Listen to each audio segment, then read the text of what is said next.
Saya sholat jamaah Habib, terus tapi saya nggak khusyuk kalau sholat jamaah itu. Kanan kiri saya itu terlalu rame. Ini penting. Ini kesalahan di dalam sholat jamaah. Paling banyak adalah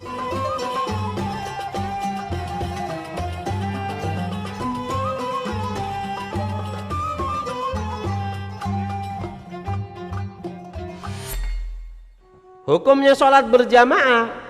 Hukum sholat berjamaah itu madhab kita, madhab Imam Syafi'i adalah fardu kifayah. Ada yang mengatakan bahasanya sunnah muakkad, ada yang mengatakan fardu kifayah. Fardu kifayah itu artinya kalau ada satu yang ngerjakan di desa cukup, yang lain nggak kena. Tapi kalau satu desa nggak ada yang sholat jamaah, maka apa? Dosa semua. Ada yang mengatakan sunnah muakkad, sunnah yang sangat amat dihimbau sekali, itu adalah sholatul jamaah. Saya sholat jamaah Habib, terus tapi saya nggak khusyuk kalau sholat jamaah itu. Kenapa? Kanan kiri saya itu terlalu rame atau imamnya nggak dengarkan, ada pendapat kalau nggak salah dari Imam Al-Ghazali, siapa orang yang nggak bisa khusyuk dengan sholat jamaah maka dia sholat sendiri. Kenapa? Karena dikatakan li'annal khusyuk lubbus sholah, karena intinya sholat itu adalah nilai harganya sholat dari kehusyuannya. Ini pendapat Al-Imam Al-Ghazali. Tapi dikatakan oleh para ulama, lakin Az-Zarkashi, akan tetapi Imam Zarkashi tidak sependapat dengan Imam Ghazali. Kata Imam Zarkashi, al-aula an yusalli al-jamaah wa in kana la yakhsha. Kata Imam Zarkashi, jangan sholat sendiri, sholat berjamaah walaupun kamu terganggu dan kamu nggak bisa khusyuk, yang penting kamu sholat jamaah. Makanya Habib Abdullah bin Alwi Al-Haddad itu sangat marah kepada orang kalau sholat makmum suaranya kenceng. Ini sangat marah. Jadi makmum terkadang suaranya itu terdengar oleh tetangganya sebelahnya yang sholat Bismillahirrahmanirrahim. Ini ganggu, nggak boleh. Bersuara itu wajib, ada bacaan sholat yang harus bersuara, dan bersuaranya itu adalah sekiranya terdengar telinganya sendiri, bukan telinganya orang lain. Ada orang itu sholat sampai sebelahnya Bismillahirrahmanirrahim, nggak boleh itu, ganggu anunya. Sekiranya telinganya dia denger cukup. Sholat berjamaah itu kapan sih kita mendapatkan sholat? Ya kalau ngikut sholat jamaah, ngikut orang, rombongan orang sholat, kita dapat sholat jamaah. Walaupun kita mengikuti tasyahud akhir, imam sudah tasyahud akhir, maka kita mendapatkan fadilah jamaah. Padahal kita nanti ya sholat 4 rakaat, paham ya? Kenapa? Karena kita nggak nututi imam di ruku. Ini penting. Ini kesalahan di dalam sholat jamaah.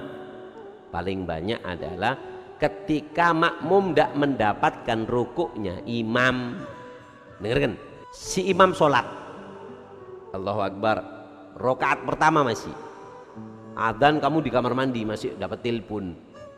Sudah selesai nelpon wudu, si imam Waladhdallin amin Bismillahirrahmanirrahim Yasin Allahu Akbar. Takbir Yasin panjang, tidak taunya Yasin Allahu Akbar. Boleh ya boleh, tidak baca surat juga nggak apa-apa kok. Rukuk, ketika rukuk kamu ngejar, ketika kamu ngejar imam, kamu takbir Allahu Akbar, imam berdiri, kamu takbir, maka kamu rakaat pertama sudah hilang. Walaupun kamu mengikuti imam, nanti imam salam kamu harus berdiri nambah 1 rakaat. Kapan kamu nggak nambah 1 rakaat? Kalau kamu menututi tumak ninanya imam di dalam rukuk.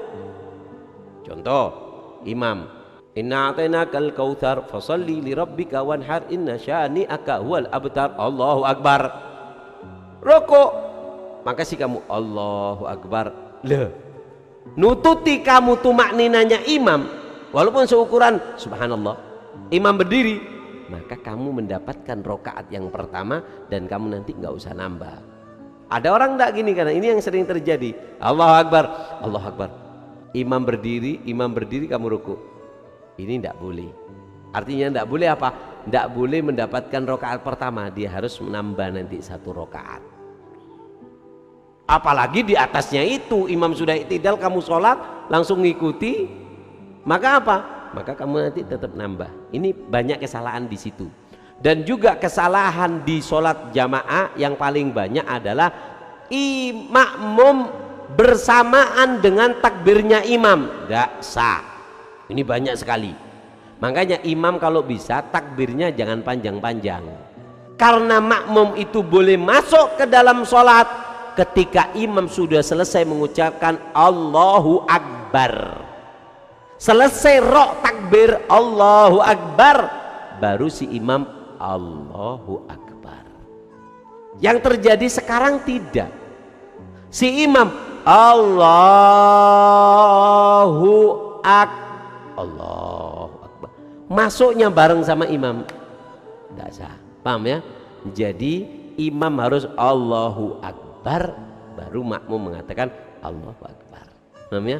Seperti itu. Ini penting, ini penting, ini penting. Karena kebanyakan imam belum selesai Allahu Akbar, makmum sudah masuk juga. Enggak beb, supaya dapat takbiratul ihram, kamu tetap dapat. Karena takbiratul ihram itu walaupun imam sudah Allahu Akbar, kamu belum siwakan, kamu pakai siwak. Bismillahirrahmanirrahim, Allahu Akbar, kamu tetap dapat pahala takbiratul ihram. Kenapa? Karena kamu menyibukkan sesuatu yang berhubungan dengan sholat jamaah. Jadi kamu juga mendapatkan pahala takbiratul ihram dengan imam. Fadilah takbiratul ihram, takbiratul ula bersama imam. Nah, itu penting. Kalau ada orang sholat sudah tasyahud si makmum, si imam sudah tasyahud, si imam tasyahud, si makmum ikut Allahu Akbar, langsung kan tasyahud. Maka apa? Imam assalamualaikum warahmatullahi wabarakatuh, ini si makmum juga mendapatkan fadilah jamaah walaupun cuma dapat sepenggal. Nah, tapi kata ulama, kalau memang kamu itu ngejar imam, karena yang paling afdol di masjid itu jamaah yang pertama. Paham ya? Jamaah yang pertama. Kalau kamu membuat jamaah, tunggu. Ini sudah imam sudah rakaat terakhir, sudah ruku, kita nggak nuntut jamaah, makanya apa? Tunggu. Sudah selesai salam, kamu sholat kalau ada jamaah yang bisa sholat berjamaah dengan kamu, afdalnya kamu nggak usah ikut jamaah yang pertama, ikut jamaah yang kedua, karena kamu cuma dapat di kuncun, jangan kata orang Madura, di ujungnya saja. Maka kamu kalau ada berapa orang juga belum sholat, mending kamu ke belakang sholat berjamaah sendiri. Paham ya? Kalau nggak ada, daripada sholat sendiri, ya kamu ikut berjamaah walaupun cuma dapat di tasyahud. Nah.